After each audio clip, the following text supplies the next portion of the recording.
Pessoal, tudo bom com vocês? Bom, meu nome é Gabriel Mota, eu sou representante da LAP aqui nessa live, né? E é um prazer muito grande estar com todos vocês. Para quem não sabe, a LAP, que é a Liga Acadêmica de Psicanálise e Psicopatologia, é uma organização civil sem fins lucrativos que tem como finalidade proporcionar o tripé de pesquisa, extensão e estudo através de oficinas, grupos, projetos, entre outras atividades. A LAP está comprometida com a campanha Fique em Casa e Não Faça o Vírus Circular. E com a colaboração de profissionais altamente qualificados, decidimos levar conhecimento para vocês de uma maneira virtual através da TV LAP, né? Na live de hoje falaremos sobre o tema Espiritualidade e Subjetividade em Tempos de Pandemia. Os nossos convidados de hoje são o mestre Ronald Lopes. Ele é mestre em História pela Universidade Federal do Estado do Rio de Janeiro, pós-graduado em Ciências da Religião pela Faculdade Integrada AVM, graduado no curso de licenciatura em História pela Universidade Federal do Estado do Rio de Janeiro, possui graduação em Teologia pela Faculdade de Ciências, Educação e Teologia do Norte do Brasil. Tem experiência como professor e pesquisador na área da História, com ênfase em História Moderna e Contemporânea pela Universidade Federal do Estado do Rio de Janeiro e possui formação em psicanálise pelo Instituto Educacional Coração de Jesus. Também temos presente o doutor em teologia Josias Batista dos Santos Júnior, a quem carinhosamente chamamos de Júnior Batista. Ele é doutor em teologia pela FAETESP, mestre em teologia pela Faculdade Teológica Batista de São Paulo, pós-graduado em aconselhamento pastoral, com ênfase em família cristã, pela Faculdade Batista de São Paulo, bacharel em teologia com ênfase em seitas modernas pela Faculdade Evangélica de São Paulo e é bacharel em psicologia pela Faculdade Anhanguera. Ele é especialista em hipnoterapia com técnicas de PNL pelo Instituto Flávio Bock, especialista também em terapia em partes de regressão pelo Instituto Flávio Bock e ele Ele tem um curso de especialista também em Introdução à Neurolinguística pela Faculdade Sul Mineira. Bom, cada um dos palestrantes terá 15 minutos, né, de fala. Após esses 15 minutos de fala de cada um, disponibilizaremos o restante do tempo para que vocês façam suas perguntas e elas sejam respondidas. Enquanto eles vão falando, vocês já podem ir mandando, que a gente vai coletando as perguntas, e assim que eles terminarem, a gente passa para eles responderem, tá? É interessante também avisá-los de que quem quiser o certificado dessa live, é só acessar o QR Code que está aqui na parte inferior da tela, tá? Então, digitar o link e preencher a lista de presença. E aí vocês receberão o certificado via e-mail, tá? Agora vamos ouvir o mestre Ronald. Olá, boa noite, né? Já são aí seis alguma coisa, que a gente já está aqui começando nesse frio aqui do Rio de Janeiro, né? Eu estou falando aqui do Recreio dos Bandeirantes, e a gente pode começar a minha fala, né, dizendo que a questão do meu objeto, né, do meu objeto de pesquisa, que é relacionado à morte, eu estudo cemitérios, eu estudo sepultamentos, enterramentos. Então, a gente vai estar falando um pouco aí de espiritualidade e subjetividade em tempos de pandemia, meio que fazendo um panorama sobre esse objeto que eu tenho me debruçado nos últimos anos, né? E aí, para a gente poder falar uma mesma língua, a gente vai estar ali delimitando os conceitos e os campos, né? Sobre religião, religiosidade e espiritualidade, que às vezes talvez a gente possa fazer alguma mistura desses três conceitos e não falar a mesma língua. Mas para a gente poder dar um norte, um encaminhamento para essa questão, né, sobre a espiritualidade, a gente podia definir a religião como um sistema que fornece o conteúdo simbólico, né? Fornece também a moral, os ritos, né? A questão de atualização, a questão de rememorar, né, coisas do passado e da questão da crença. Se a gente for também seguir esse mesmo panorama, esse mesmo caminho, a gente podia falar sobre religiosidade. Religiosidade, então, são apropriações que os indivíduos fazem em relação a essa religião, né? De que maneira o indivíduo se apropria desse sistema que ele vai utilizar no seu cotidiano, né? Lá na escala micro. E se a gente for definir também, a partir disso, a espiritualidade, a gente vai estar falando que a espiritualidade seria um sistema próprio, né? Um sistema próprio, independente da crença, né? Ou seja, espiritualidade, então, seria o aperfeiçoamento das potencialidades humanas, né? Como, por exemplo, a liberdade, a espontaneidade, as virtudes, a criatividade, né? Então, a espiritualidade seria uma espécie de impulso potencializador, se a gente puder falar assim, né? Tem um caráter pessoal, singular, se a gente for lá para a psicanálise, né? Tem um caráter de dentro, do universo da natureza do indivíduo, não material, portanto, né?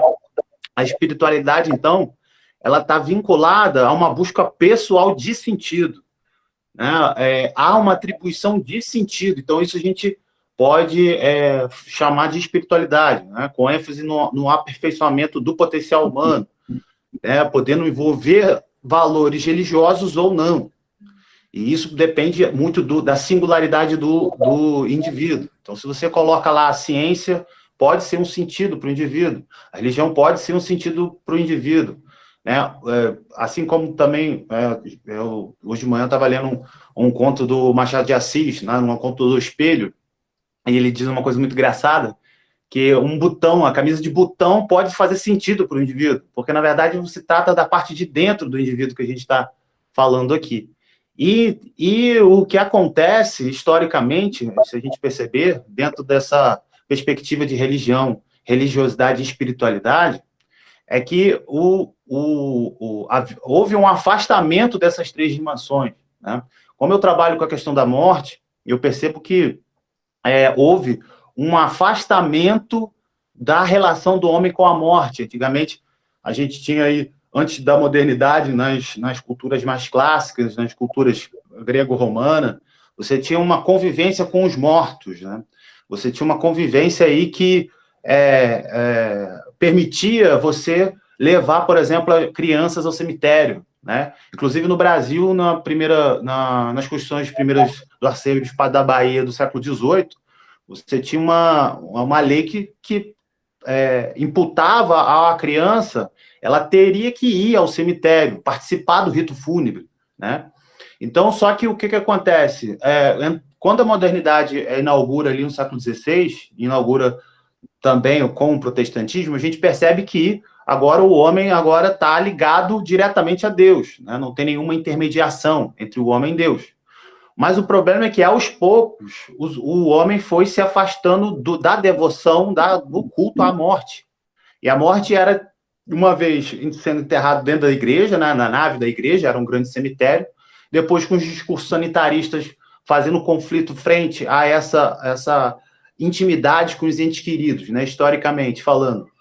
O cemitério passou a ser pelo lado de fora da igreja e depois passou a ser afastado do convívio social, né?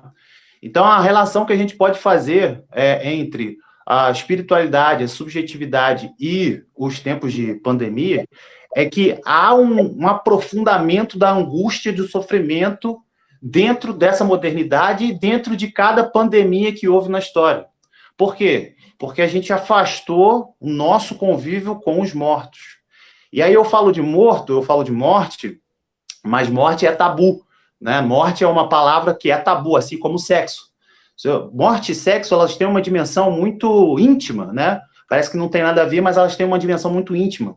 Por quê? Porque sexo está ligado muito à questão do princípio do prazer, só que morte não. Morte está ligado muito ao princípio da dor, ao princípio do sofrimento, ao princípio em que você é capaz até de esquecer da dor, do sofrimento, da angústia, e, portanto, se você acaba acontecendo isso, você acaba repetindo como aquilo que você passou, né? Se você esquece da morte, se você esquece das suas perdas, você acaba repetindo aquilo que você passou. E a repetição, dentro dos estudos psicanalíticos, a gente pode dizer que a repetição é um sintoma. Um sintoma de quê? Um sintoma de que o indivíduo está sendo conduzido por ele mesmo, pelo próprio sintoma. Então, o esquecimento, né, o convívio que a gente tinha com a morte, que acabou sendo, digamos, dividida, né? Antigamente, quem gestava a morte, quem gestava o aparato fúnebre era a igreja. E aí a igreja acaba dividindo o poder agora com o mercado, com o Estado, né?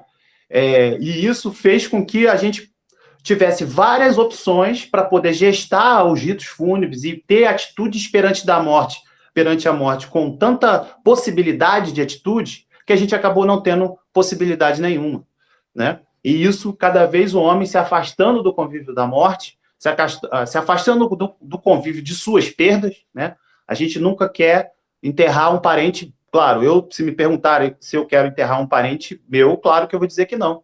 Mas se a gente tem consciência da nossa finitude, que é normal, é natural da vida, a gente vai ter que fazer isso, porque é natural da vida que os meus pais morram. É natural da vida que eu morra antes da minha filha. Então é natural que eu esteja preparado para esse dia fúnebre. Só que o problema é que, historicamente, não houve isso. E, historicamente, a gente perdeu o contato com os mortos, perdeu o contato com as nossas perdas, né? E acabou que hoje a gente se encontra depressivo, o nível de depressão tem aumentado absurdamente, o nível de suicídio tem aumentado absurdamente. Então, o que eu posso dizer é que a pandemia, ela é um desastre biológico, sem dúvida nenhuma. Mas várias outras pandemias também a gente já vinha sendo acometido por movimentos históricos bem anteriores, como esse que eu estou dizendo aqui. Então, há um aprofundamento do sofrimento humano. Mas por que há um aprofundamento do sofrimento humano? Há um aprofundamento porque agora não existe nenhum amparo que possa fazer com que o homem resista a essa angústia. Você pode ficar desamparado financeiramente, isso te torna independente. Você pode ficar amparado emocionalmente, e isso pode te tornar independente. Agora, ficar desamparado no sofrimento pode te levar à morte. E aí é esse que é o ponto, porque a gente não está dividindo mais os nossos sofrimentos. A gente não está mais coletivizando as nossas angústias, né? Como era antes, por exemplo. A gente pode discutir da Idade Média, a Idade Média não foi a Idade das Trevas, a gente pode também discutir isso, não tem problema nenhum, mas uma coisa tem que ficar posta aqui. Na Idade Média, havia o convívio entre os mortos. Havia 4 festas, por exemplo, 4 feriados, digamos assim, de devoção aos mortos. Isso se refere a quê? Porque se refere que os medievais tinham consciência da sua própria finitude.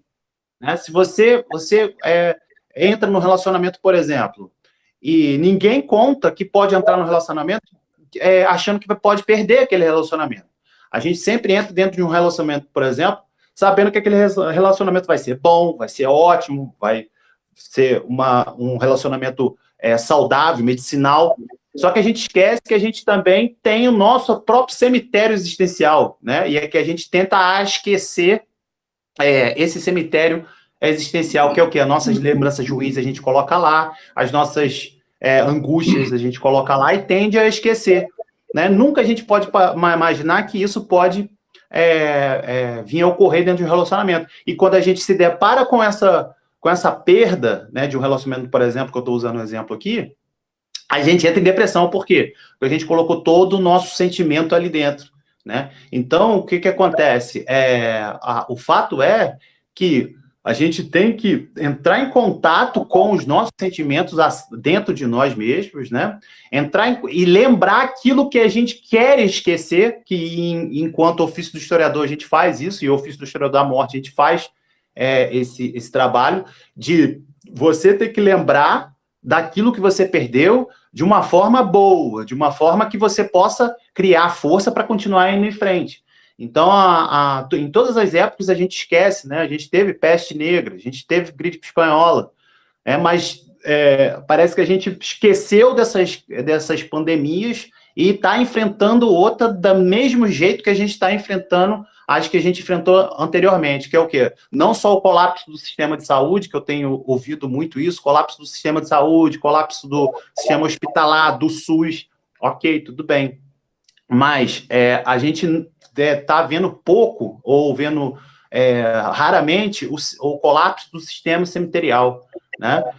Eu estava aqui até discutindo anteriormente, né, até com minha esposa, falando aqui que o colapso do sistema cemiterial na gripe espanhola, as pessoas eram enterradas com sacos de batata, quando você carrega batata na feira, pois eles eram enterrados ali, né, naquele saco, porque não tinha caixão, não tinha nenhuma cova rasa para poder enterrar os mortos, porque a cada cova você encontrava outro morto, então uma do lado da outra, então você não tinha mais espaço fisicamente, geograficamente, para enterrar aqueles mortos, né? A tragédia que se abateu aqui no estado do Rio de Janeiro de 2011, também não acabou o número de caixões, né, de madeira, tinha acabado, né?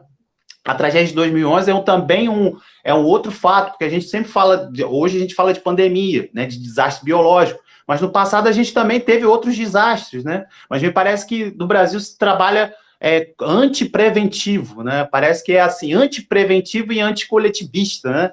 Que parece que a gente espera as coisas acontecerem para depois ser resolvidas, né? Parece que a gente esquece que a prevenção existe e que, no entanto, isso não procede, porque isso é a pior coisa que pode acontecer, é exatamente isso. A gente não trabalha com um sistema de prevenção e psicologicamente também, né? Achando que a gente vai ganhar, não, a gente pode também perder.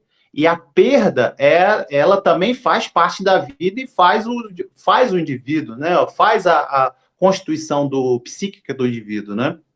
Então, na tragédia, por exemplo, que eu estava retomando aqui de 2011, lá em Friburgo, Petrópolis, Teresópolis, na região serrana, havia caixões e chegava ao número de que também houve um colapso ali do sistema cemiterial, né? Isso a gente tende a esquecer, e de novo a gente está assistindo ao mesmo problema, de um colapso do sistema cemiterial.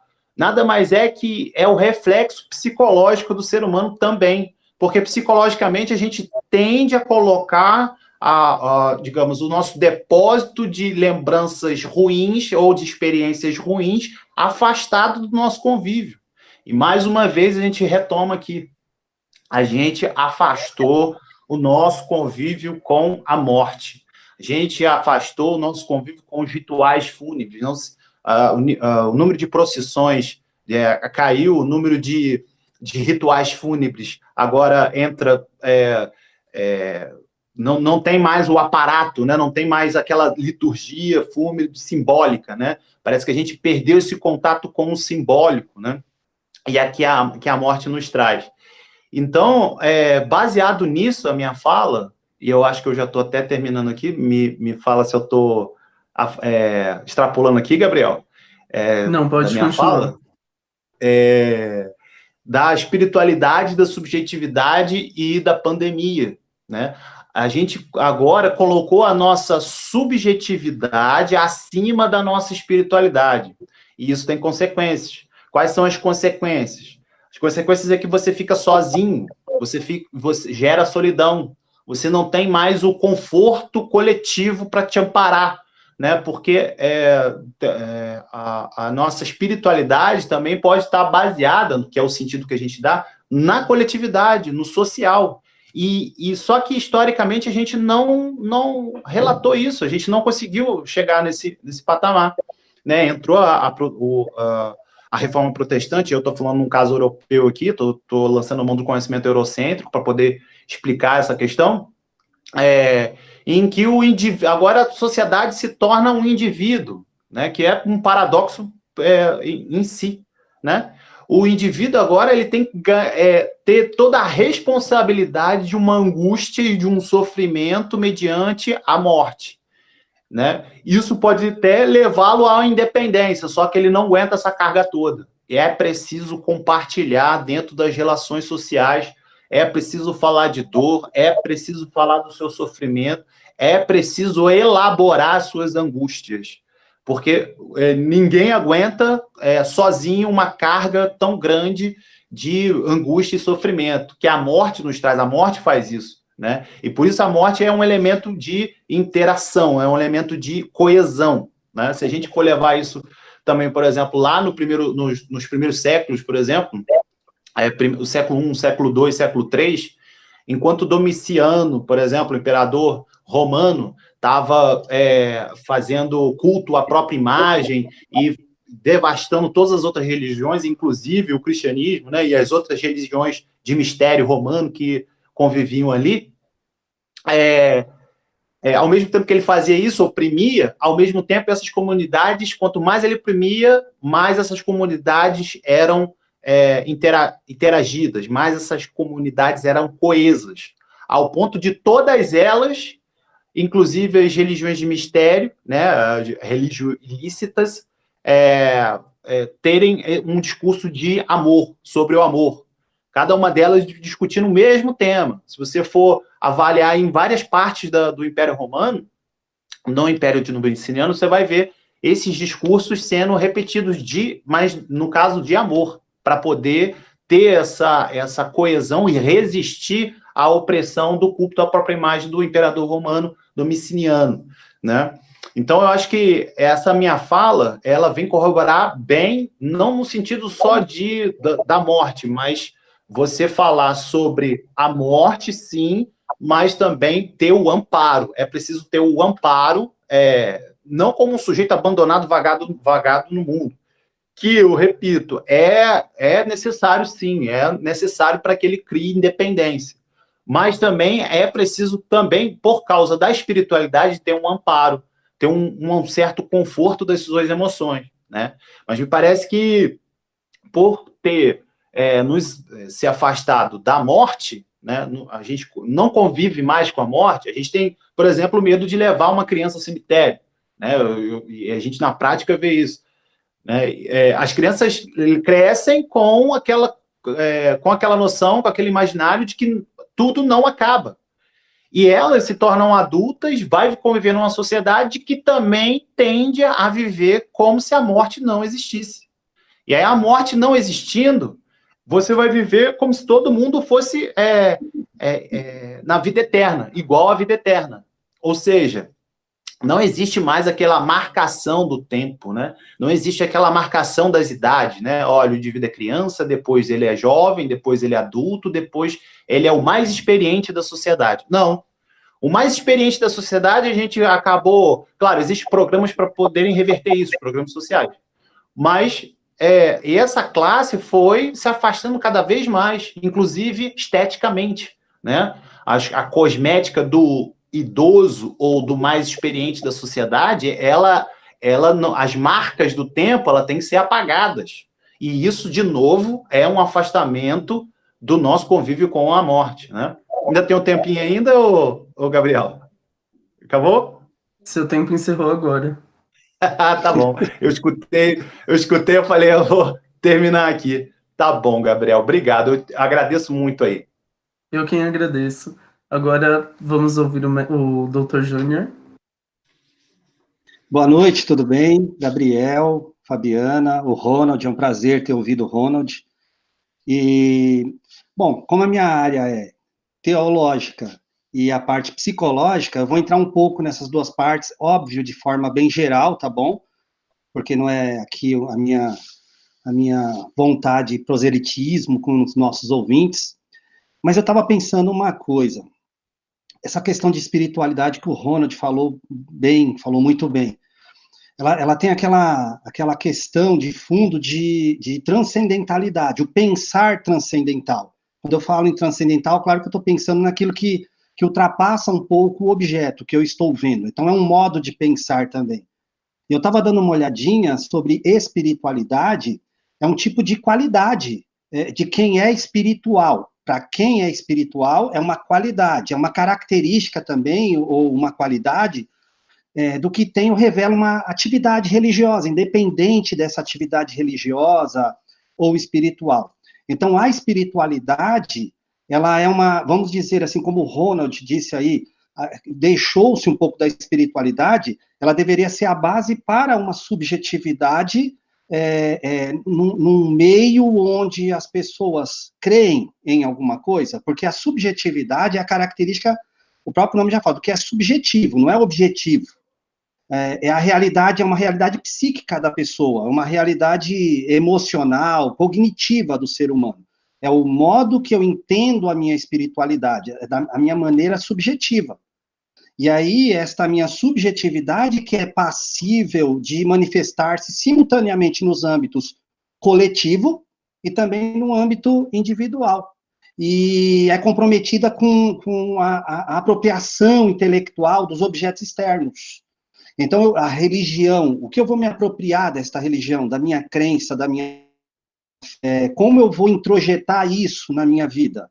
E é muito importante pensar nisso em épocas de pandemia, isolamento, distanciamento, como agora. A vida transcendental, o pensar transcendental, espiritual, e o que eu introjeto disso na minha realidade aqui fora.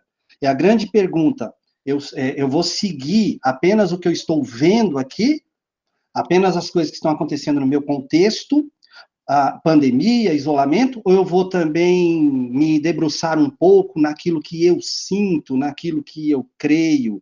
E na subjetividade, se observarmos bem, o sujeito pode ser definido como ser pensante na subjetividade, como consciência, por oposição ao objeto.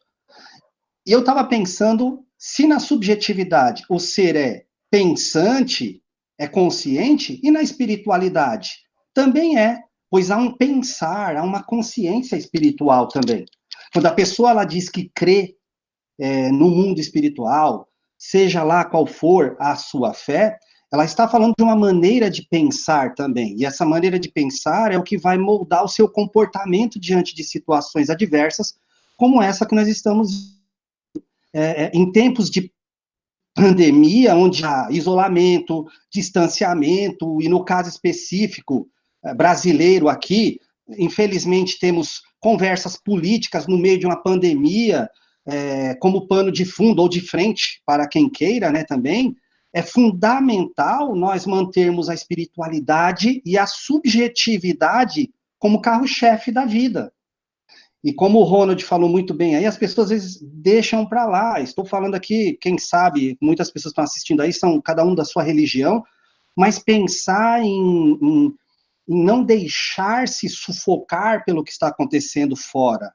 Não estou falando para não viver a realidade, eu tenho que viver a realidade, ter a subjetividade, introjetar isso, entender isso, mas também viver da minha espiritualidade. Por quê? Porque nós somos mais do que um corpo, com funções biológicas e psicológicas.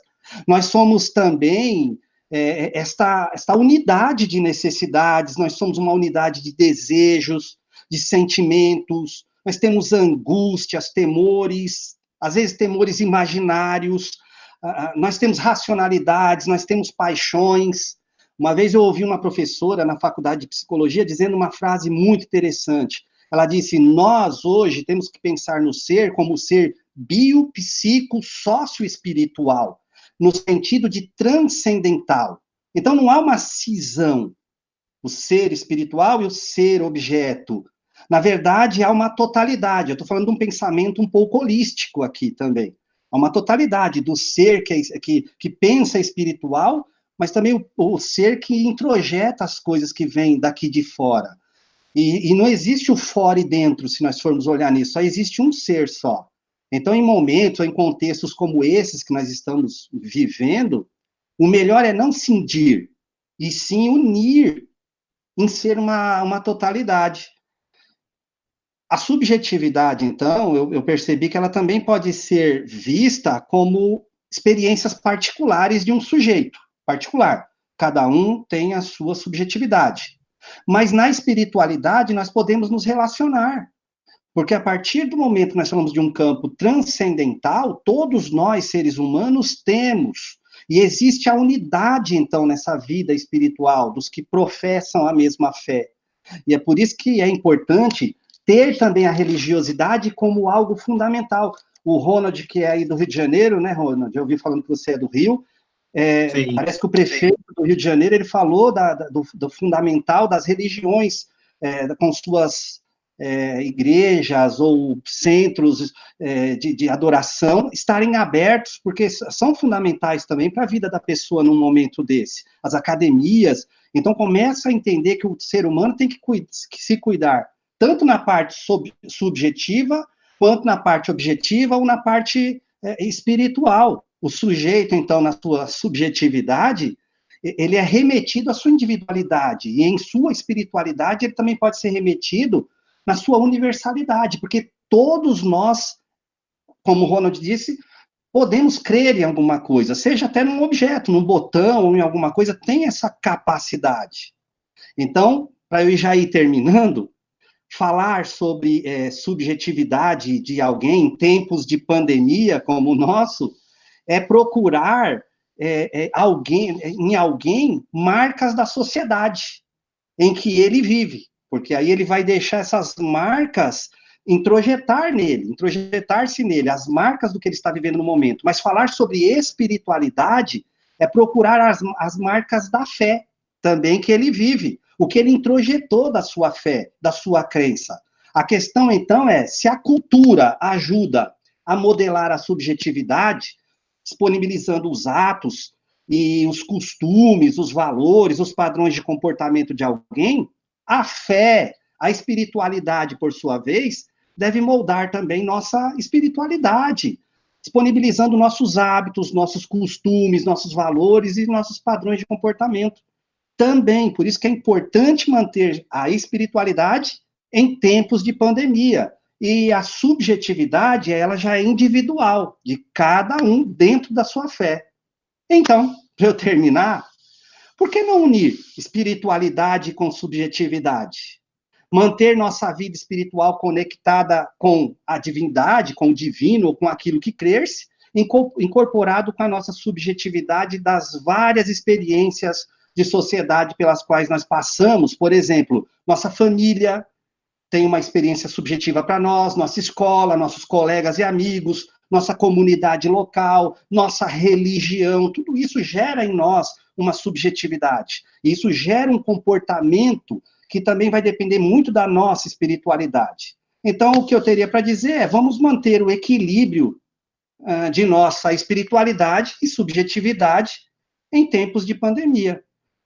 Vamos manter esse equilíbrio na balança. É isso que eu tenho para falar. Certo. Obrigado, professor Júnior. Obrigado, professor Ronald. Chegaram algumas perguntas enquanto vocês falavam, e aí eu vou ler as perguntas e quem se sentir à vontade responda, tá? O Adilson Martins, ele perguntou, por não haver velórios em virtude da pandemia, contribui para a negação da morte por parte da população? Não obstante de mais de quase 25 mil mortes, a falta do velório impede a simbolização do luto? Posso responder? Por favor. Impede.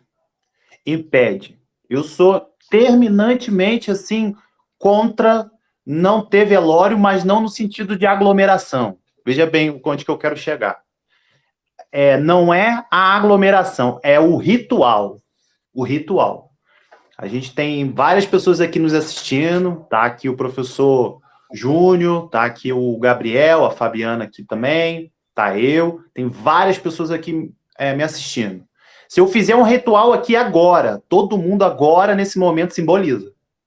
Então, não é a distância, não é a questão da aglomeração, é a questão da simbolização. Então, o velório, ele pode ser transmitido, sim, à distância. Mas é importante que se tenha velório. para que o indivíduo se simbolize, porque sem simbolização há um processo de psicotização social. Há um processo de psicotização do indivíduo, se o indivíduo não simboliza. Se o indivíduo não simboliza, ele literaliza. Se ele literaliza, o que vai acontecer? Ele vira um fundamentalista da vida. Ele vira uma espécie de reacionário da vida.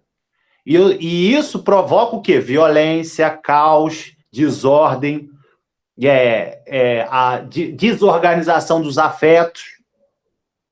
O indivíduo vira um esquizofrênico social. E isso é uma arruaça na nossa sociedade. Isso aí não pode. Tem que ter velório, tem que ter rito. Eu sou terminantemente contra não ter rito. Mas como é que a gente vai fazer se aglomera, ô Ronald? Faz a distância. A rede social está aí para isso. A rede social é uma forma de espiritualidade. Por quê? Por que a rede social é uma forma de espiritualidade? Porque ela junta tudo, como bem falou o professor Júnior. A espiritualidade é o todo. E onde que se forma o todo? Nas redes sociais. Então, rede social não é um veículo para os ritos e para os velórios, para os ritos fúnebres. Entenderam? Eu acho que eu precisava falar isso essa noite. Obrigado, Gabriel. Professor Júnior, quer fazer algum comentário? É muito importante isso que o Ronald falou, professor Ronald, porque como eu trabalho também com a parte de hipnoterapia, eu vejo que muitas pessoas, quando não vivem um luto, não vivem alguma situação difícil que passou num momento da vida, depois precisa fazer todo um processo de ressignificação daquilo. Então, o velório em si já é uma significação do momento. É um momento importante para aquela pessoa, para ela entender ali no subconsciente dela que ali foi um fim. Ali acabou, terminou-se. Houve o processo, eu vou chamar de ritual num bom sentido. Houve um processo ritual, formal, onde aqui foi o rito de, dependendo da crença das pessoas, de passagem, foi o fim. Porque senão lá na frente essa pessoa pode ter uma necessidade de ressignificar tudo isso. Então, se houve, seja pelos meios virtuais, como estamos tendo hoje, tiver o seu momento de luto, de velório, ela vai poder significar o momento final da família dela, daquele ente querido que faleceu, sim, eu acho importante. Certo. O professor Anderson Schimmer, ele mandou uma pergunta assim. Ele disse que a ideia da morte é um recalque necessário. A lembrança da finitude é enlouquecedora. Depois da sociedade tirou da pauta.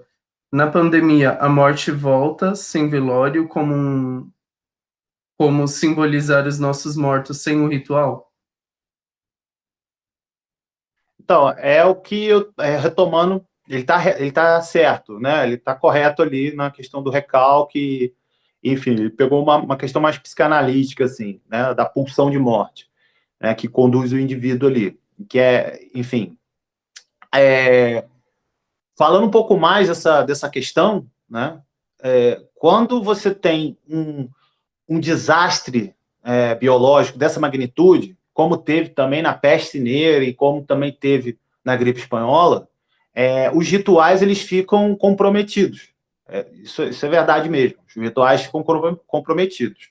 Só que é dever de quem é o dever de restaurá-lo, de quem é o dever de organizar esses ritos, né? Reorganizar esses ritos, de quem é o dever de para que esses ritos não sejam esquecidos, para que esses ritos não sejam colocados de lado e está tudo bem, e problema, e pronto. Né? É preciso cuidar dos nossos mortos. E eu não estou falando só, eu estou sendo muito incisivo aqui nessa questão, porque eu não estou falando só de corpo físico, porque não é apenas o corpo físico. É algo do sujeito que está vivo, que foi embora com a pessoa. E esse algo precisa ser ressignificado, esse algo precisa ser conscientizado, né? E o que acontece? E ele tem razão, precisa ser recalcado, né? Porque o recalque no senso comum é outra coisa, é o sentido completamente oposto nesse que ele está colocando, que esse que ele está colocando é psicanalítico mesmo. E é verdade, esses ritos eles precisam ser ressignificados, eles precisam não por conta do morto. Por exemplo, para fechar a minha resposta aqui, tem um trabalho que na Segunda Guerra Mundial, por exemplo, o Estado brasileiro, ele foi buscar os brasileiros lá da FEB que tinham morrido na guerra, e o avião que estava carregando os caixões caiu no alto mar, junto com os corpos. Acabou. Morreu todo mundo, né? O piloto, a tripulação, e os caixões foram embora junto com o corpo. O que o Estado fez? Mandou vir um outro avião com outros caixões vazios e trouxe até o Rio de Janeiro. E chegando aqui, houve um enterramento com um caixão vazio. Ah, mas que isso? Mas com um caixão vazio? Sim, porque o Estado, naquela época, entendia que era importante, teria que fazer o ritual para aqueles que foram para a Segunda Guerra mesmo com o caixão vazio.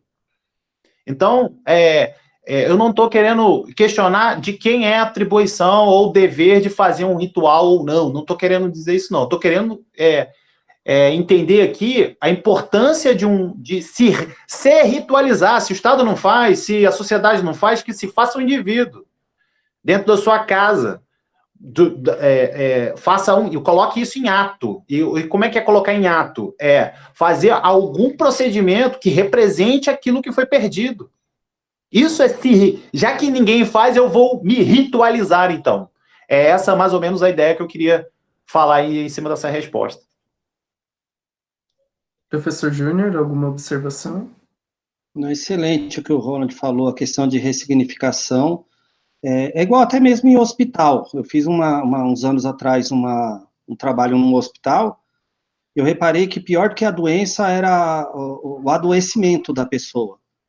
Era não significar o momento que ele estava vivendo e entender aquele momento que estava vivendo e saber que, por exemplo, se estava com uma doença terminal, até ajudei um senhor como psicólogo, ele tinha 2 meses de vida, e nós tivemos que ressignificar toda a vida dele, um senhor de 55 anos, ressignificar toda a vida dele para que ele pudesse entender que mais do que a quantidade de tempo que ele viveu, é a qualidade do que ele tinha de vida. Então é a mesma coisa na questão da morte. Se não tiver aquele momento, como o Ronald disse, do velório, do enterrar, de simbolizar ali o fim realmente, nem que não esteja o corpo presente, aquela pessoa, pior do que o adoecimento, pior do que a perda da pessoa, vai ser o sofrimento do subconsciente da pessoa de não ter observado aquele fim, porque o nosso subconsciente ele não guarda palavras, ele guarda emoções e guarda imagens, não é? Se não tiver uma imagem para guardar e ressignificar, fica complexo. Certo. A Fabiana Martins, ela fez uma pergunta que, no meu entender, vocês já responderam, mas só se vocês já quiserem complementar algo. Ela disse assim que qual o impacto de não poder fazer um ritual de passagem de despedida? Quais questões psicológicas podem aparecer? Eu vou citar uma, tá? Só para complementar tudo isso que a gente vai falar, que a gente já falou, quer dizer. Eu estou fazendo um trabalho lá no Instagram, @ronald.lopes81, que é Perdas e Lutos. Uma série de 6 episódios que eu estou fazendo lá no Instagram. E nesse segundo episódio, que eu vou falar o segundo episódio, mas amanhã, no caso, mas ontem, ou para semana passada, desculpem, eu falei justamente sobre essa questão que você falou aí, que ela está colocando aí, que é o primeiro impacto é da irresponsabilidade. O sujeito agora, ele não tem, ele não refreia, ele não freia o medo. Ele começa a não ter medo. Qual é uma das, digamos assim, nos efeitos da morte? Um dos efeitos da morte é produzir o medo. Se ele não entra de frente, né? Se ele não tem uma atitude diante da morte, que é de ritualizar, de ter velório e tudo mais, o indivíduo passa a ser conduzido pelo não medo. O indivíduo não tem mais medo de nada. Ou seja, ele se torna o quê? Não só um suicida para si, mas um suicida social também. né? Já que ele não tem medo de nada, imagina, não tem nada para frear o indivíduo, não tem nada para o indivíduo conviver. E aí o número de violência e, enfim, tudo que está ligado a isso vai aumentar absurdamente. Eu acho que é por aí a primeira. Isso eu estou falando uma, né? Mas tem outras também, né? Então é preciso ritualizar-se, se responsabilizar-se de algum modo, né? Você não tem o controle sobre a pandemia, ok, mas você tem o controle de si, né? Pelo menos nesse aspecto, né? Acho que é por aí. Professor Júnior? É muito interessante, enquanto o Ronald estava falando, claro que o Ronald aqui, que é o especialista na parte histórica, mas fez eu me lembrar, Ronald, quando terminou a Segunda Guerra Mundial lá e levaram os alemães para ver os corpos das pessoas naqueles locais onde eram estavam mortos, e levavam crianças, jovens, adolescentes, senhores. E um dia desse eu estava assistindo um documentário e me perguntando por que levou aquelas pessoas. Eu senti como se fosse um velório para eles entenderem o que aconteceu com aquilo, a morte. Era para ver aquilo, para dar um fim até na mente deles, porque quem sabe se eles não tivessem significado aquele momento, os alemães hoje, muitos deles, ainda bem, não teriam até se arrependido, não teriam vergonha do passado.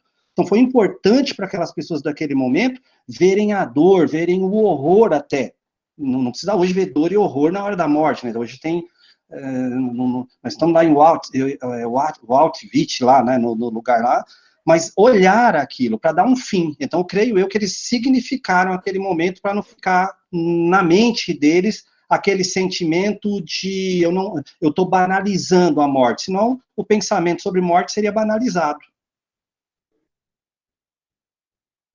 Exatamente. Certo.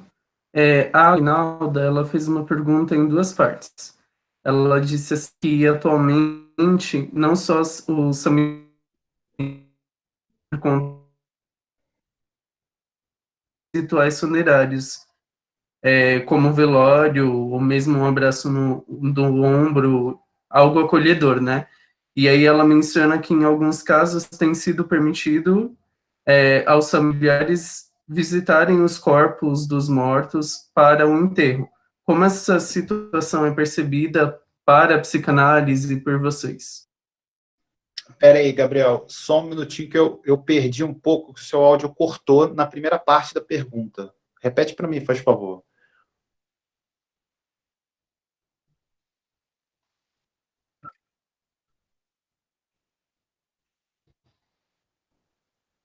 Está Certo. cortando. Consegue me ouvir agora? Sim.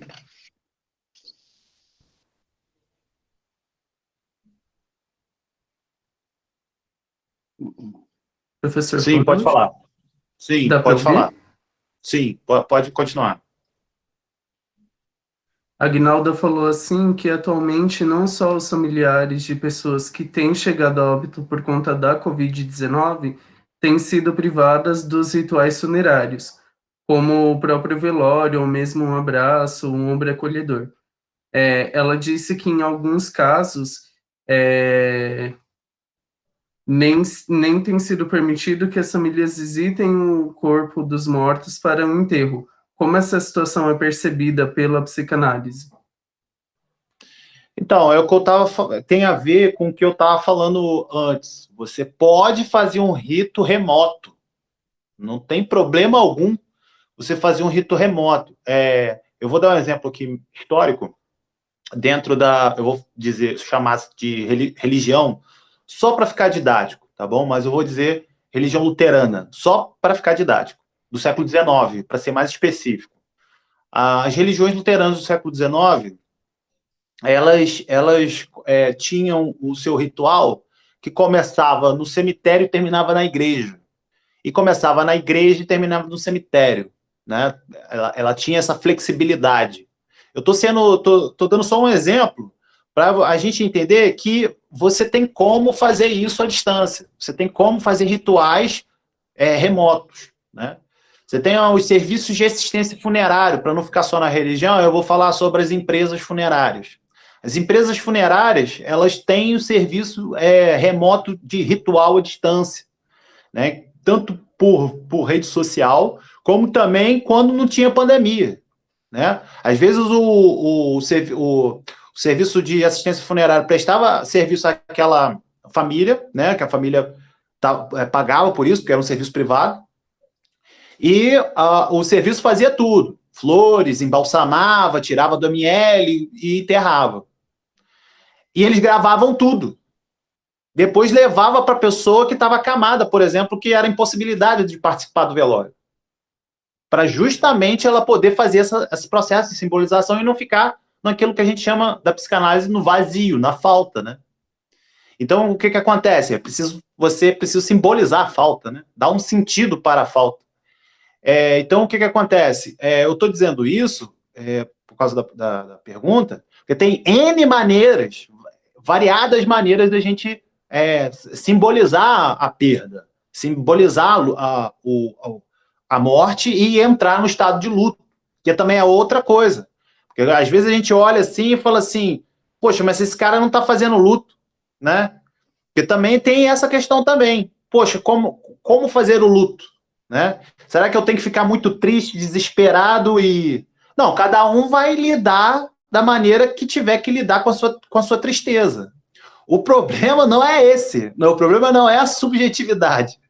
O problema é a espiritualidade. Porque quando o sujeito faz isso, não tem nada que o ampare. Historicamente, eu já falei aqui que tem o problema. E aí, a pessoa quer ir embora junto com o objeto perdido.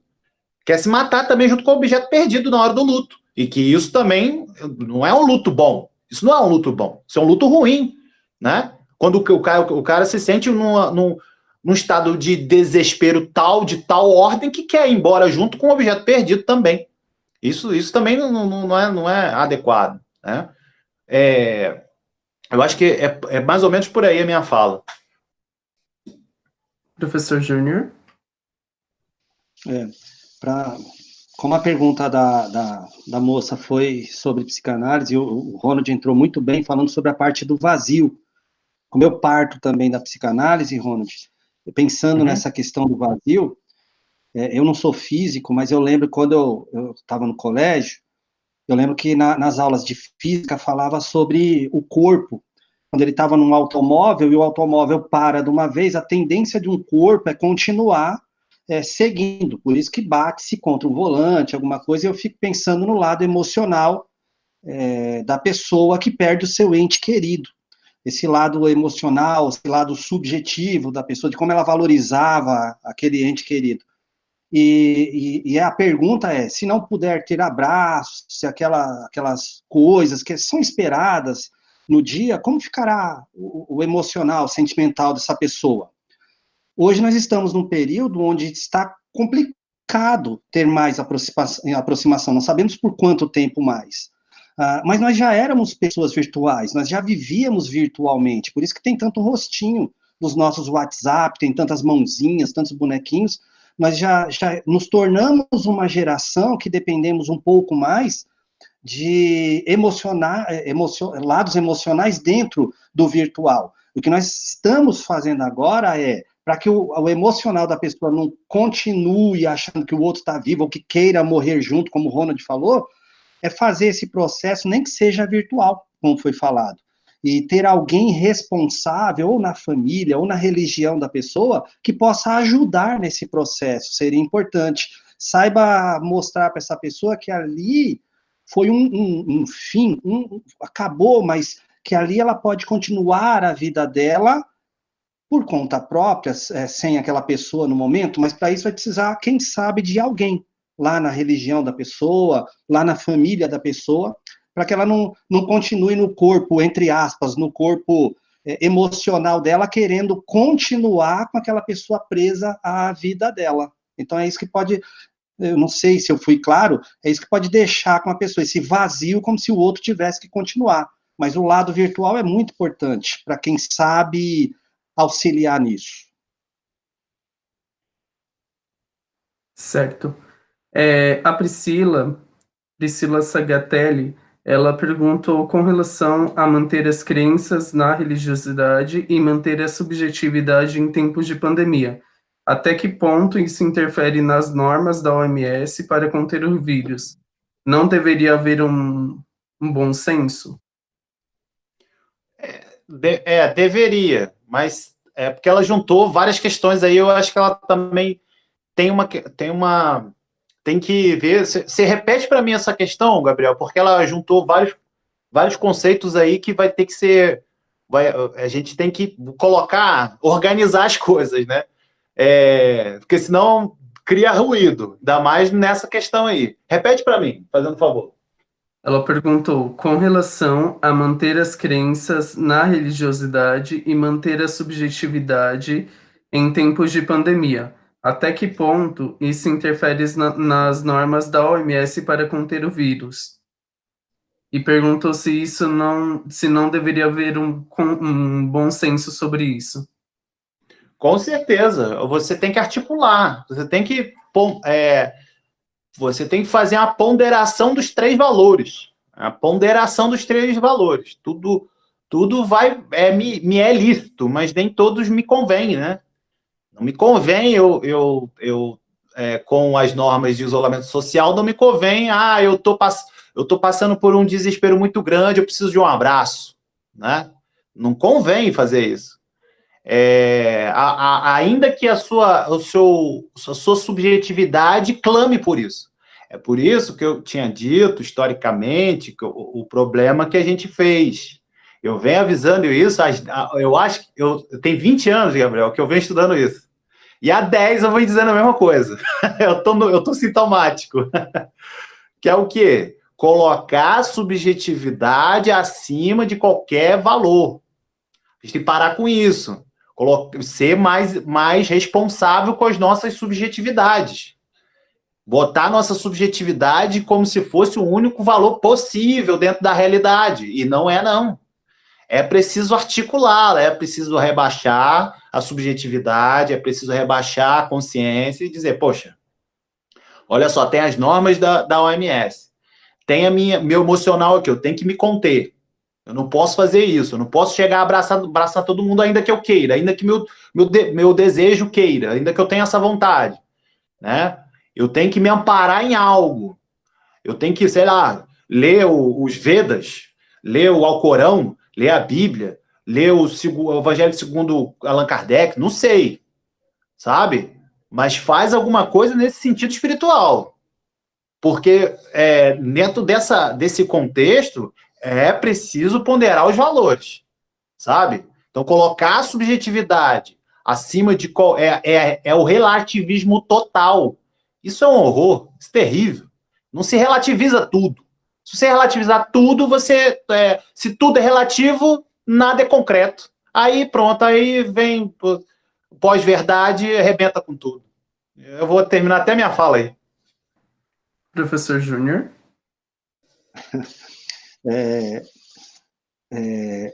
A grande questão, eu acho que é uma frase, espero que não seja grosseira o que eu vou falar, a fé não precisa ser burra, mas ela precisa ser fé. Então, eu não consigo apenas dizer que eu vivo num mundo, mas ao mesmo tempo que eu vivo nesse mundo, eu não posso seguir algumas coisas que esse mundo me traz de importante. Claro que eu estou falando num sentido bem religioso. Aí eu fiquei pensando até no título que vocês deram para essa palestra de hoje. Se chama de espiritualidade, não de espiritualismo. A espiritualidade está falando de uma ação interna da pessoa, de um pensar, e um pensar que não é tolo. Se fosse espiritualismo, seria mais naquele sentido de eu espiritualizo tudo. Então é óbvio que nós vamos olhar assim para as regras, nós que cremos, ou os que não creem também, em alguma entidade, uma divindade, mas olhar para as ordens que são nos dadas e ter um equilíbrio também, para não ser cego, senão até a sua fé ou a sua falta de fé vai ser tola. Então, nós temos que ponderar isso. Então, se você, por exemplo, não tem fé numa divindade, numa entidade espiritual, mas pelo menos você ter um pensamento onde você tenha critérios do que você vai ouvir e vai seguir realmente ou não, seria importante para essa pessoa. Então, eu creio, sim, uma pessoa religiosa, se eu puder dizer assim, uma pessoa que acredite no mundo espiritual, ela consegue, sim, ouvir um pouco da OMS, um pouco não, o que eles dizem, né, no Brasil, no caso aqui, nosso Ministério da Saúde, mas, como disse o Ronald, colocar acima de tudo, principalmente para que nós possamos ter aquela paz interna, colocar sua espiritualidade em primeiro lugar. O homem começou a perder quando ele aniquilou a espiritualidade. Certo. O nosso tempo já deu, mas chegaram muitas perguntas. Eu queria saber se vocês topam responder mais uma ou duas perguntas. Eu respondo. Eu respondo aqui, respondo lá no Instagram, respondo tudo. Tamo Certo. junto. O Walter mandou uma pergunta que eu acho que é bem pertinente ao tema. Aham. Walter, ele mandou assim: o Ronald, em sua fala, citou os rituais de valorização de morte de antigamente, inclusive com o envolvimento de crianças. Não havendo esse envolvimento, há também uma desvalorização da vida atualmente? O Gabriel, eu sou um cara meio assim, diferente, porque eu conto a vida pela morte. Eu acho que a morte é que conta a vida. Quando eu fiz lá meus cursos e meus TCCs, ficava batendo essa tecla sobre pós-morte, pós-morte, pós-morte. E os meus professores disseram, não é pós-morte, Ronald, é pós-vida, é pós-vida. E eu falava assim, não é pós-morte, sabe por quê? É a morte que é a chave da vida. Quando o sujeito ele morre, ele fecha a vida dele e aí a gente vai saber a biografia dele. Biografia é exatamente isso, é quando o sujeito morre. Trazendo essa ideia para isso que ele está falando, dessa questão aí, né, sobre desvalorização da vida, justamente desvalorização da vida porque a gente não valorizou a morte. Esse é o ponto. Desvalorizamos a vida porque não valorizamos as perdas, Gabriel. Quando você perde alguma coisa, você não enfrenta, sabe? Você finge que não existiu, você finge que não tá nem aí, você finge até fingir. Você finge os seus sentimentos, entendeu? Você não tá sentindo absolutamente nada. E você acha que isso é normal, sabe? Não, mas eu não tô sentindo nada. Morreu minha mulher, eu não tô sentindo nada. Ou então morreu minha mulher e eu quero me matar, sabe? Então, quer dizer, tudo dentro dessa lógica do excesso e da falta. A gente nunca consegue fazer, por exemplo, o luto. A gente parar e entender, assim, se conscientizar, sabe, Gabriel? Se conscientizar. O que é o luto? O luto é o tempo que você precisa para você entender que houve uma perda. Aí o que você faz? Você sente a dor, vai lá, enche, bebe, sei lá, faz qualquer outra coisa, menos parar e entender por quê. Colocar um propósito sobre aquela perda. Porque sentido é isso. Sentido é você colocar um propósito sobre aquela perda. Só que a gente tirou isso, a gente tirou o propósito. Por que é que você perdeu? Por exemplo, estou falando aqui, né? Por que é que qual é o propósito de você ter perdido aquilo? Sabe? Que eu estou falando de morte, do ente querido, é o exemplo e tal, mas eu posso falar isso existencialmente, né? Que vai passar a pandemia e a gente vai repetir o mesmo processo? É isso. Professor Júnior? Enquanto o Ronald estava falando aqui, eu estava pensando num filme bem antigo, eu espero que tenha alguém antigo como eu aqui, é um filme chamado O Homem Bicentenário, que foi um filme mostrando um robô que ele queria ser humano. E ele foi passando os anos, um século, 2 séculos, e as pessoas a quem ele, entre aspas, um robô não ama, mas entre aspas ele amava, porque ele disse que aprendeu a amar, ele foi perdendo e chegou um dia que ele desejou ter pele, conseguiram dar pele para ele, mas um dia ele desejou a morte. Ele disse que queria morrer. E ali, para mim, então, tem um grande significado no que o Ronald falou, que se nós não tivéssemos o limite da vida, seria estranho, seria como se colocasse peixe no aquário sem pedrinhas embaixo. Uma vez colocaram peixes num aquário e não colocaram pedrinhas, e os peixes ficaram só no centro, eles não saíam para comer. E o rapaz levou o aquário onde ele comprou os peixes lá, e o aquário falou, eu acho que esses peixes não são bons, eles não andam, eles ficam aglomerados no meio. E o rapaz disse, coloque pedra, porque se eles souberem que há um limite, eles vão andar por esse limite, eles vão conquistar. Então, na verdade, a morte é esse pensamento do limite. Se eu vejo que há um limite, até onde eu vou valorizar um pouco mais o que eu tenho. Certo. A Luciana Bonifácio, afetada psicologicamente, sem poder ter as passagens dos rituais de despedida das pessoas que estão vindo a falecer nessa pandemia? Pera aí, Gabriel. Repete, cortou o áudio, seu áudio cortou. Vocês acreditam que teremos uma sociedade afetada psicologicamente, sem poder ter as passagens dos rituais de despedida das pessoas que estão vindo a falecer por conta dessa pandemia? Isso tem uma obsessividade aí. O que acontece, Gabriel? Já está, não é que vai ter. Já estamos. Já estamos fazendo isso há mais de 100 anos. O problema não é isso. O problema é que a gente já está fazendo isso há 100 anos já, a gente já está fazendo isso. Então, a pergunta é até quando que a gente vai permanecer nisso? Entende? Com pandemia ou sem pandemia? Porque a pandemia agrava, passa, e daqui a 100 anos a gente vai fazer de novo. Essa é a minha questão, sabe? Eu volto mesmo à tecla, a gente já está fazendo isso. E eu estava lembrando aqui do livro do José Saramago, Morte Intermitente. Esse livro, ele escreve lá uma ficção onde um mundo vive sem morte. As pessoas não morrem. E esse mundo onde as pessoas não morrem, seus pais começam a se deteriorar. Meio que um Walking Dead mesmo, naquela série.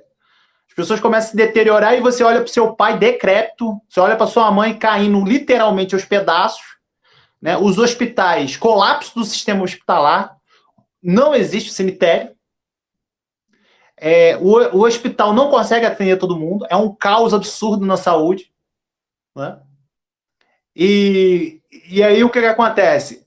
Não ia ficar legal, não, a vida não ia ser legal, não ia ser legal mesmo. Por quê?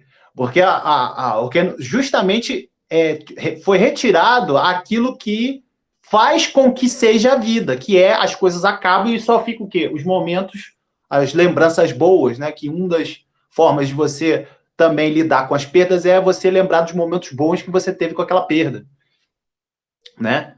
E no caso, nesse mundo do José Saramago não existe. Eu acho que é um exercício bom, imaginativo, para a gente poder refletir sobre isso que ela tá dizendo, né? Professor Júnior? O filósofo Mário Sérgio Cortella, ele estava comentando esses dias atrás uma frase que é bem conhecida, que diz que a ocasião faz o ladrão. E ele disse sobre a discordância dele com essa frase. Ele disse que, na verdade, a ocasião revela o ladrão. E aproveitando isso que o Ronald disse aí, na verdade existe mesmo, há séculos já, esse mal interno dentro do ser humano, essa falta de significação da morte. E, na verdade, a ocasião só está revelando as pessoas que já tinham algumas circunstâncias internas. Eu vejo pelo meu consultório. Na verdade, nesse período, deu uma diminuída na procura de pessoas que tinham suas outras situações a serem trabalhadas no emocional, mas agora apareceram outras pessoas me procurando para tratar exatamente desse momento de pandemia que está surgindo nela, desengatilhando nelas, traumas que são lá do passado, medo de perder alguém. A maioria dos que eu estou conversando fala, não sei, eu estou com medo de morrer, medo de perder alguém. Então, na verdade, eu vejo que a ocasião só está revelando o que já estava na nossa sociedade já há um século, pelo menos, como disse o Ronald. Topam responder mais uma e a gente encerra? Sim. Tá. Professor Cláudio Silva, ele mandou assim: no caso de famílias com filhos pequenos que estão vivenciando a quarentena, qual a importância da espiritualidade nesse contexto e como vivenciá-la em termos adequados? Posso dizer? No caso das crianças, Gabriel, eu acho que eu tenho uma coisa bem interessante, que é assim, espiritualidade infantil. Pai e mãe, e eu não estou falando só da figura, do pai, nome, né? Pai, mãe, né? Eu estou falando do simbólico, de quem protege e de quem cuida, né? Sempre uma criança tem alguém que protege, alguém que cuida. Mesmo que seja o Estado, não estou entrando nesse mérito, mas a espiritualidade nas crianças você tem. Você pode trabalhar isso dentro delas. A criança tem espiritualidade. É preciso contar, por exemplo, histórias que tenham lições morais para as crianças. Você formar uma espécie de imaginário moral da criança. O Pequeno Príncipe, você contar uma história para uma criança, a criança ela simboliza muito rápido, ela tem um imaginário muito fértil, a estrutura imaginária dela é muito forte, é potência pura, né? E aí, quando você conta uma história para formar um imaginário moral dela, você já está dando um encaminhamento para a espiritualidade, você já está dando um propósito. Agora, você conta uma história sem pés e sem cabeça, para divertimento apenas, claro que brincadeiras também pode entrar nesse rol aí de espiritualidade. Não estou entrando nesse mérito, né? A questão da neofilia. Também eu acho legal ter uma neofilia, que depois a gente pode falar isso mais à frente. Mas a questão de você simplesmente contar uma história que tenha um propósito, um sentido, que dê um sentido ali dentro do universo do imaginário moral daquela criança, você já está trabalhando a espiritualidade. Que aí ela vai fazer o quê? Vai articular a subjetividade dela a esse sentido que você está dando na história. Professor Júnior? É muito importante fazer isso que o Ronald terminou de dizer aí, e com a criança em específico, de uma maneira, histórias, elas pegam muito, muito bem. Eu atendi criança no meu consultório durante um ano, mais ou menos, e eu vi que o momento lúdico também com elas acabam apreendendo, que é mais do que aprender, apreendendo muito do que são valores morais, valores transcendentais dentro da brincadeira, dentro do lúdico. Teve até uma criança um dia que eu estava atendendo, que ela tinha alguns problemas na escolinha dela, e ela era muito violenta, e nem os diretores, e ninguém estava conseguindo trabalhar, os pais, e quando ele foi para mim lá no consultório, eu descobri qual era o super-herói que aquela criança mais gostava, porque eu queria entender um pouco do mundo subjetivo dela. Eu descobri que era o Incrível Hulk. Olha só, hein? Incrível Hulk, ela violenta, batendo em todo mundo. Eu comprei uns bonequinhos da Liga da Justiça, veio ali o Incrível Hulk no meio, e ele era o Incrível Hulk, e o nosso trabalho era fazer com que os outros super-heróis acalmassem o Incrível Hulk. Então, no meio do lúdico com aquela criança, nós fomos acalmando o Hulk objetivo, e o dentro dela foi acalmado também, e ela teve muitas melhoras na escola. Então, imagina se nós não fizermos isso com as crianças em épocas de pandemia ou em outros períodos, também acostumar a colocar na mente dessas criancinhas esse sentido de realidade, que existe um fim para o ser humano e para as coisas também. Eu acho fundamental trabalhar, sim, a espiritualidade na criança, e elas estão prontas para isso. Certo. Ronald, você citou sobre crianças e a questão do velório. A Luciana, ela perguntou assim, sobre as crianças nos velórios, que deixamos de fazer essa prática, eles tendem a ser afetados posteriormente sobre esse luto? É isso ser um trauma que ela deve levar futuramente? Isso, por exemplo, isso é um trauma que ela vai levar futuramente? De deixar de fazer o luto? De não deixar as crianças irem aos velórios, no caso. Ah, sim. Sim, não, sim, sim, é porque ela está utilizando a palavra trauma de outra forma. Mas eu diria que não, é preciso. Eu levo minha filha para o velório. Né? Hoje não, né? Nessa pandemia não. Mas eu levo. A minha filha perdeu uma prima, amiga, vizinha, a Kathleen, e morreu uma morte terrível, que foi de repente, foi de acidente de carro. E a mãe levou a minha filha, a mãe da minha filha levou ela para o cemitério, levou ela para o velório, fez a parte toda ali. Eu acho importante as crianças irem. Isso não tem nada demais. Para você ver, meu Deus, levar a criança para o cemitério, levar a criança para ver morto. A gente esqueceu tanto da morte, a gente esqueceu tanto que as pessoas morrem, né? Que a gente acha absurdo ter um convívio social com a morte. A gente acha absurdo, é uma coisa tão recorrente, né? A gente gosta de falar de sexo, né? A gente gosta de falar de sexo. Sexo todo mundo gosta. A sociedade é uma sociedade escravocrata. Ela quer sempre ganhar. Ganha, é sempre o princípio do prazer. Sexo, você vai lá no YouTube, tem vários canais de sexo. Eu nada contra. É ótimo, também gosto. Lindo, maravilhoso. Agora, vai lá no mesmo YouTube e vê sobre morte. Não tem um vídeo. Tem um vídeo sobre morte, né? Por exemplo, protestantismo e morte. Eu coloquei lá protestantismo e morte, não tem.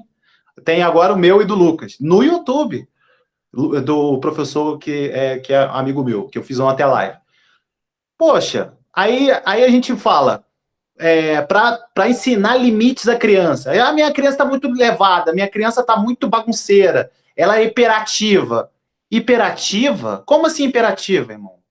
Coloca ela, leva ela no cemitério para ver se ela não para essa hiperatividade rapidinho. A gente tem que tentar, não é assim. Frustra. A criança precisa de frustração. É isso. A gente esqueceu a frustração. E frustração é um tipo de morte.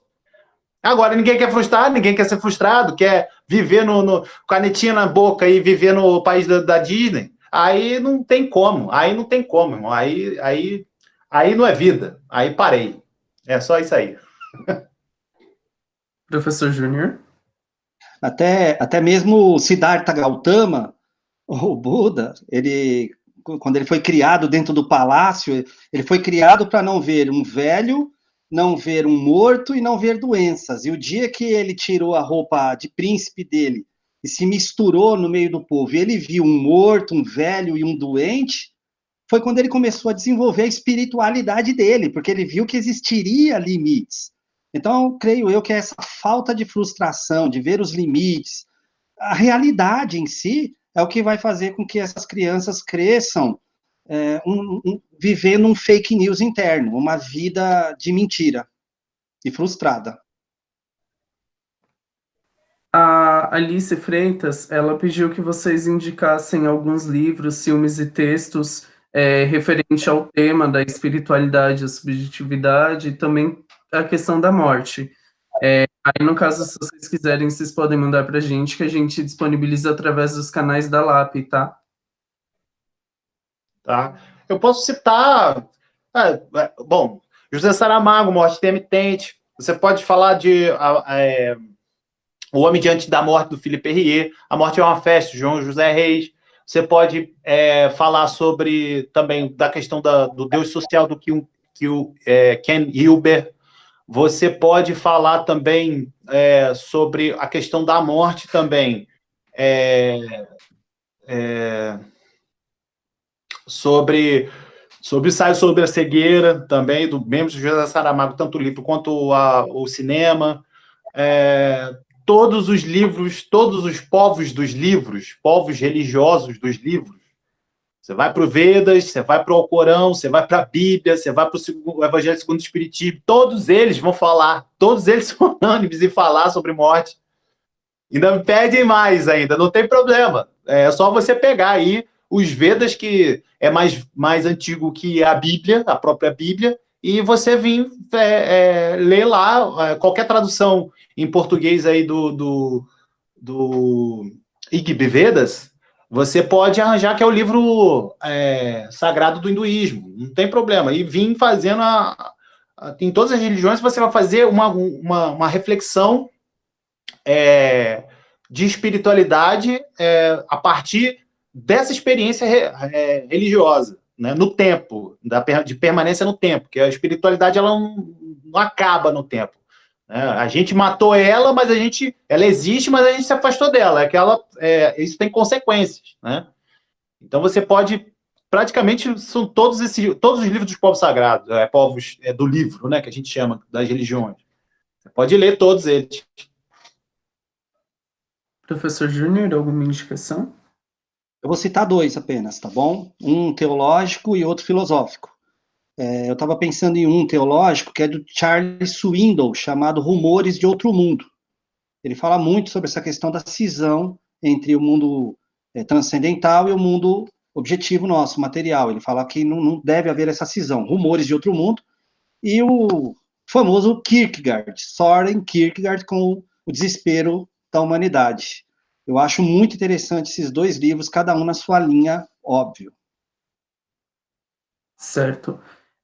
A LAP agradece a presença de vocês, agradece a presença de todos os que estão ouvindo. Lembrando que para a emissão do certificado é só digitar o link que está aqui abaixo da tela ou fazer a leitura do QR Code. Vocês preenchem a lista de presença, o certificado é enviado por e-mail, tá?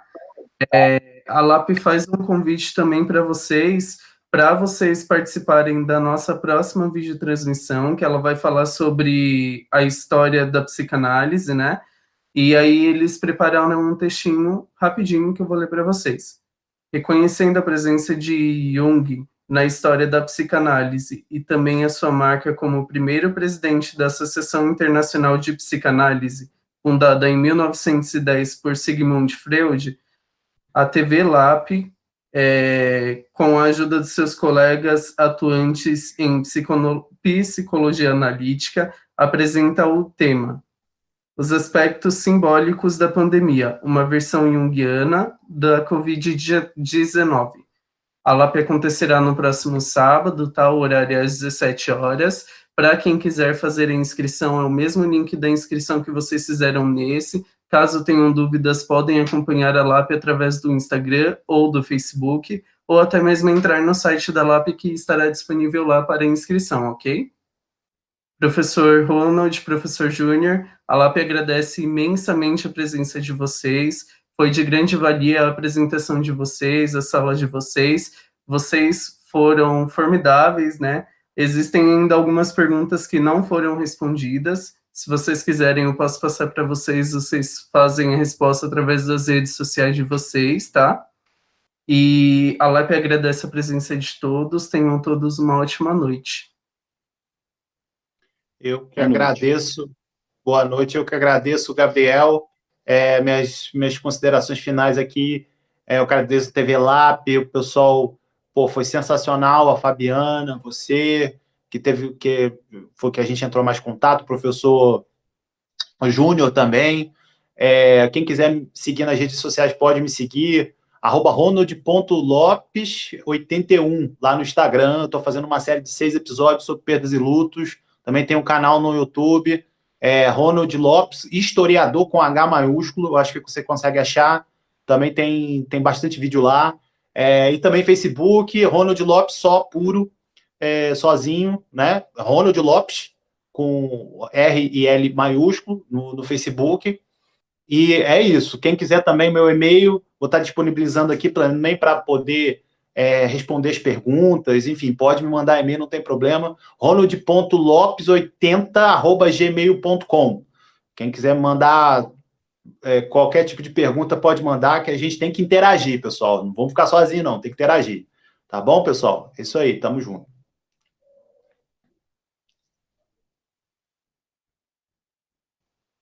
Gabriel? Professor Júnior? Foi um grande prazer, tá bom, participar com vocês. Eu estava assim meio sabiado, por isso que eu pedi para o Ronald, por favor, me ajudar, ele ir falando na frente, porque ele estava mais acostumado com isso, mas foi um grande prazer, eu fiquei super à vontade para falar, o Gabriel me deixou bastante à vontade também. Se quem quiser depois me procurar, é só colocar o nome da escola que eu sou dono, da escola de teologia, que é Hilel de Teologia. Colocou no Google, com certeza o Google vai chamar ou no Instagram, ou no Facebook, ou no site da escola, que é Hillel de Teologia.